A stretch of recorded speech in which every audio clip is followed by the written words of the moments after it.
Hey y'all, I recently got an iPad, so I wanted to make a video about what I learned during the setup process. I'm currently using the Apple Folio case, which is quite overpriced, but you can find similar cases on Amazon that have the same thin design.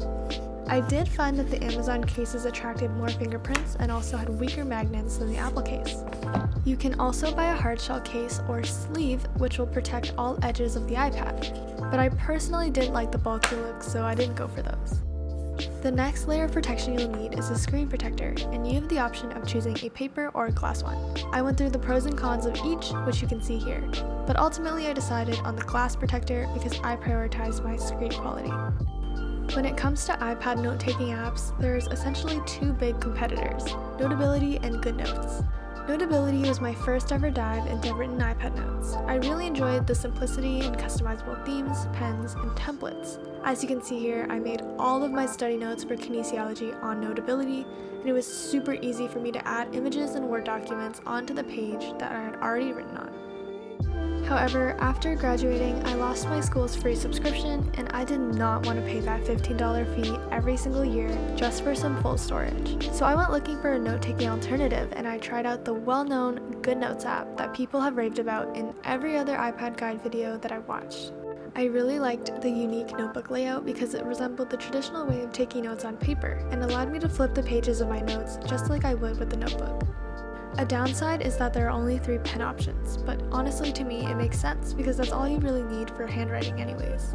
There are a ton of templates and colors that you can choose for your background, and you can of course import other files to annotate as well. I also really like the fact that you can have multiple tabs open from other notebooks so you can switch back and forth between notes if you need. Compared to Notability, the cost is also more affordable and worth it in my opinion. It's only a one-time payment, and you get just about the same features with Notability, if not more. From a student perspective, GoodNotes is definitely the most budget-friendly and easy to use on a day-to-day basis. I recommended GoodNotes to all of my friends, and I'm also going to recommend it to you if you're also a student looking who still doesn't know what note-taking app to buy. As a student, you probably already know how important it is to check your emails all the time. But if you're like me, you'll want to separate school and personal matters, and that means having to manage 2 different emails. I honestly don't like the default mail app that comes with Apple devices because other apps do it better in terms of layout and organization. I'm forced to use Microsoft Outlook for school emails, but I don't mind it at all because I like the fact that it's connected to other Microsoft apps, so I get an email every time if new files are shared to my account.